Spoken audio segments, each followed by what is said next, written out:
ધામમાં ગયા, પોતાના શિષ્ય બધા સંતોને મૂળીમાં ભેગા કર્યા છે અને એ વખતે કહ્યું છે કે હે સંતો, હવે હું ધામમાં જઉં છું. સંપ્રદાયની જે મર્યાદા છે એને બરાબર પાળજો અને એકતા રાખજો, સંપ રાખજો, કોયારી પણ કોઈ ક્લેશ નહીં કરશો.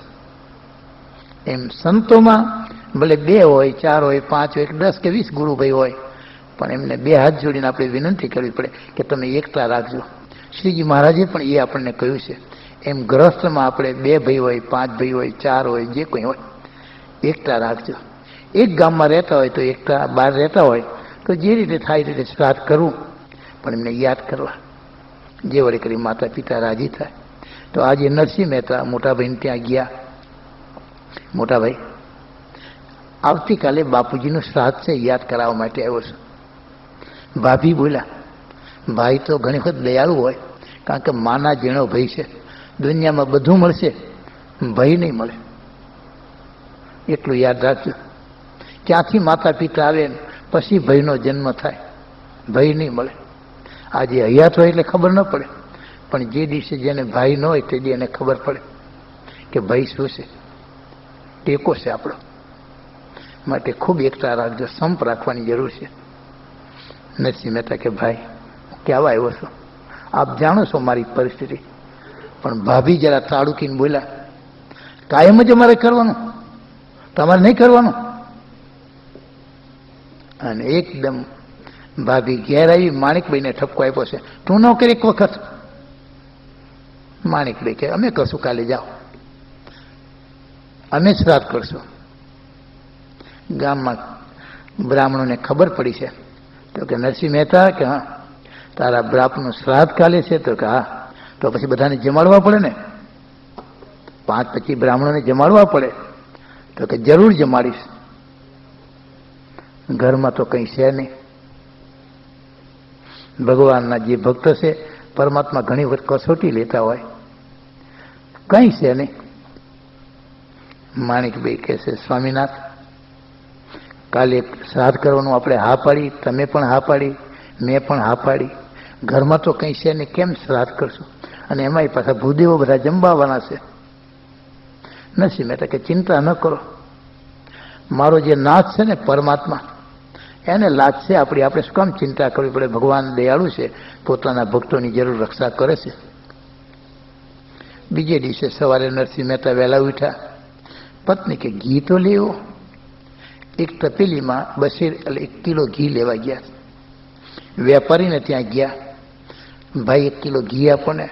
ઘી આપ્યું. પૈસા? તો પૈસા તો આજે મારા પાસે નથી, પણ 1 મહિનામાં જરૂર આપી દઈશ. વેપારીએ જાણ્યું કે આ ભગત શું આપવાનો છે? તો કે એ નરસિંહ ભગત, મારી ભૂલ થઈ ગઈ. શું? આ ઘી છે ને એ તમને અપાયું નથી. કેમ?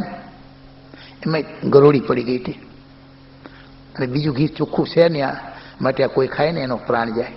એમ? તો કઈ વાંધો, લાવો કે પાછું આપી દીધું.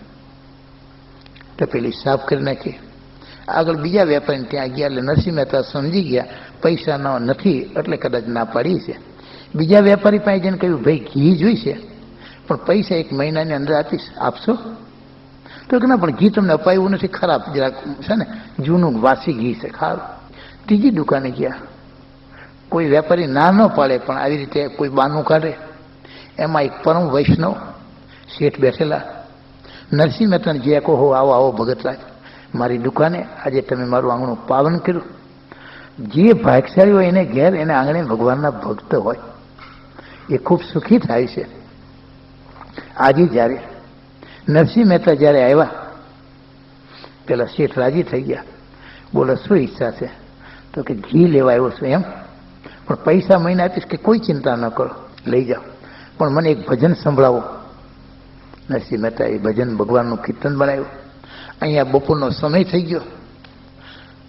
માણિકભાઈ વિચાર કરે છે કે હવે શું થશે? પોતાના ઘરમાં રહેલી રાધાકૃષ્ણ દેવની મૂર્તિ, ફોટો, હિન્દુ જે કોઈ આપણે છીએ એમને દરેકે પોતાના ઈષ્ટદેવનો ફોટો, મૂર્તિ ઘરમાં જરૂર રાખવી જોઈએ. એટલે એ રાધાકૃષ્ણ ઉપાસક હતા.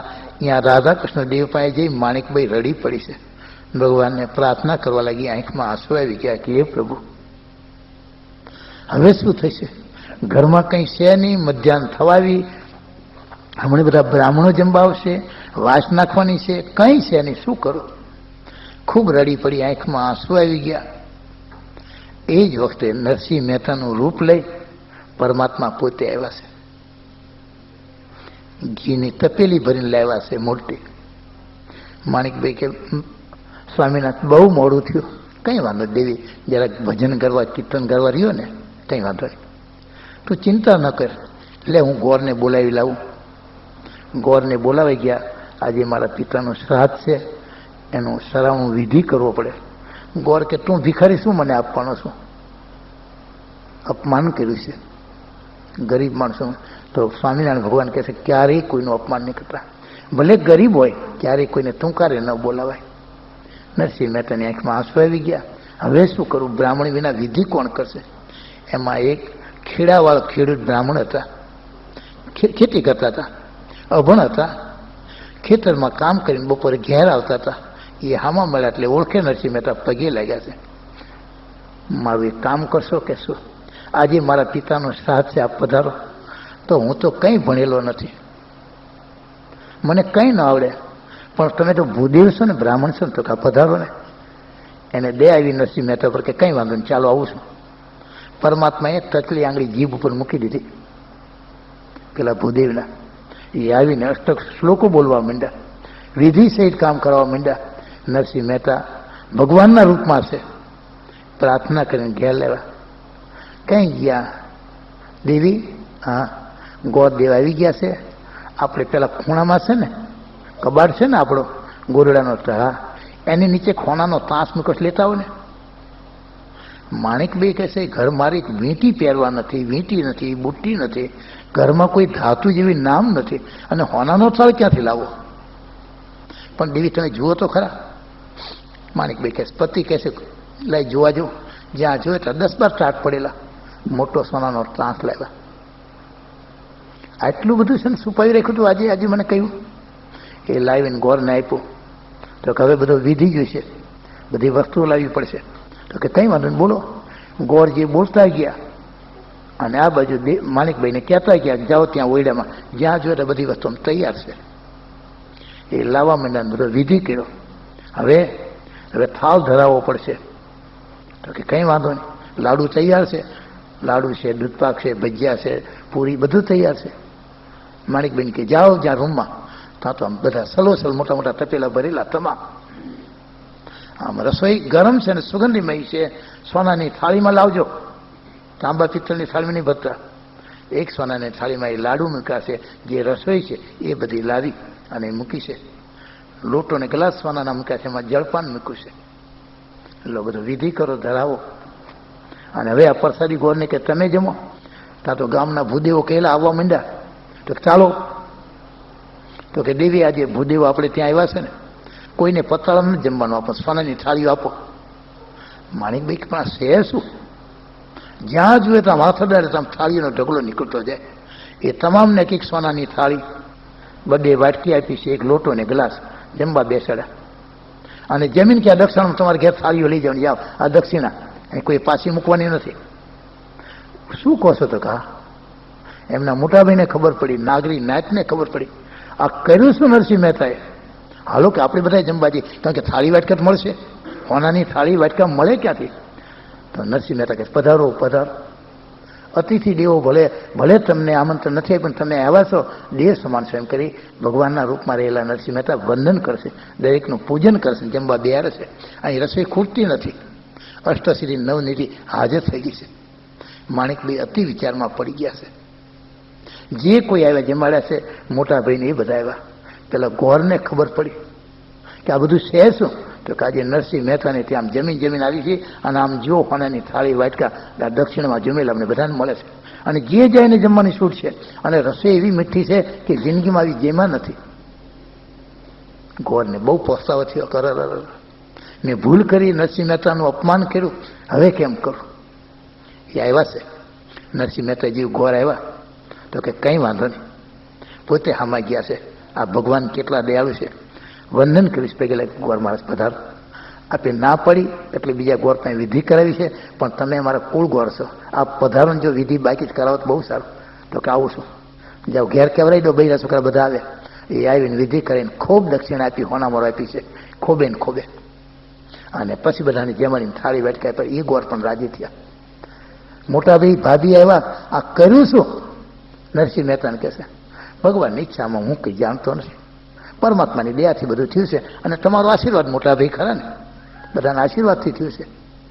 અહીંયા નરસિંહ મહેતા પેલા વણિક બંધુને ત્યાં, વૈષ્ણવને ત્યાં ભજન કીર્તનમાં પડ્યા છે. હજી કીર્તન એક પછી ચાલે છે, માણસો ત્યાં ભેગા થયા છે. મધ્યાહનથી સૂર્ય ઉપર આવી ગયો. પછી પેલા વેપારીને થયું કે એમને બચ્ચાને કામ કરવું છે, ઘી આપ્યું છે, તો પેલી ભરી આપી, ભગત મહિને 2 મહિને પૈસા અપાય તો આપજો, ન આપો તો કંઈ નહીં, તમારી જેવા ભગતને ત્યાં અમારું ઘી વપરાય, અમે બહુ રાજી છીએ, જાઓ. નરસિંહ મહેતા ઘેરાવાની તૈયારી કરી છે. અહીંયા મહારાજે ભગવાનને વિચાર કર્યો કે હમણાં આવશે. બધા જમી રહ્યા, ખૂબ દક્ષિણા આપી. પોતાની પત્નીને કહે છે, ભગવાન કહે છે, દેવી કે શું આપણું બધું કામ પૂરી રીતે પતી ગયું, પણ સ્વામિનાથ તમે આ કર્યું શું? તો કંઈ નહીં, ભગવાનની ઈચ્છા, તું ચિંતા શા માટે કરે? તારે જે કંઈ જોઈ કે ને? તો કે હવે હું જો, તો કે આપણે જમી લઈ? તો કે ના, મારે જે દામોદર કુંડે નાવા જવું પડશે, ત્યાં બધો વિધિ કરવો પડશે, પછી જમાશે.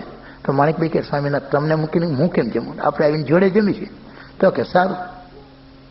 એ ભગવાન પોતે દામોદર કુંડે નાવા ગયા, અને આ બાજુ નરસિંહ મહેતાએ પગ મૂક્યો ઘરમાં. આમ જ્યાં જોયું કે આ શું? ઘરમાં આવીને પત્નીને કહેશે, દેવી માફ કરજે, જરા મોડું થઈ ગયું છે, લે આ ઘી. સ્વામિનાથ મસ્કરી કરો છો મારી? ક્યારના તમે આવ્યા છો, આ બધાને જમાડ્યા, આખી નાચ જમાડી, સોનાની થાળીઓ વાટકરની લાણી કરી, વેચણ કરી, ગોરને કેટલું આપ્યું, ભાઈ ભાભી આવીને રાજી થઈ ગયા, આ બધું કર્યું છું. નરસિંહ મહેતાની આંખમાં આંસુ આવી ગયા. આ ચોક્કસ મારા પરમાત્માએ, મારા પ્રભુએ કામ કર્યું, મારી કોઈ શક્તિ નથી. એટલે પછી કર્યું, દેવી એ હું નહોતો, હું તો અત્યારે ઘી લઈને આવું છું, આ જે કામ કરીશ મારા પ્રભુએ કર્યું છે. એ ગયા ક્યાં? તો કે દામોદર કુંડે નાવા. ચાલ, બંને જણા ગયા છે રડતી આંખે. ત્યાં કંઈ કહ્યું નથી ને? તો કે સહેજ કહ્યું હતું, મારા સ્વભાવ પ્રમાણે. બંને ગયા દામોદર કુંડે, કોઈ દેખાતું નથી. અને નરસિંહ મહેતાએ ભગવાનની ખૂબ ગદગદ કંઠે પ્રાર્થના કરી, મહારાજ મહારાજ. ત્યાં પ્રભુએ દર્શન લીધા, માથે હાથ મૂકો. મહારાજ આ બધું કામ તમે કર્યું, મારા માટે તમે કેટલું ગોર પાસે માફી માગી, નાયત પાસે પત્નીએ તમને કંઈ કીધું? માણેકભાઈ રડી પડી, ભગવાનના પગ પકડી રાખ્યા.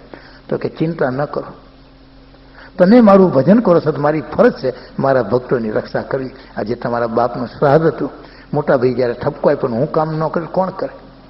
એમ મારી ફરજ છે. એમ પરમાત્મા આજે પોતાના ભક્તોની રક્ષા કરે છે. તો આપણે વાત હતી રૂપરામ ઠાકરની, જંગલમાં રોકાઈ ગયા છે, પણ અત્યારે ટાઈમ પૂરો થયો. હવે કાલે એ વાત કરી. સહેજાન સ્વામી મહારાજની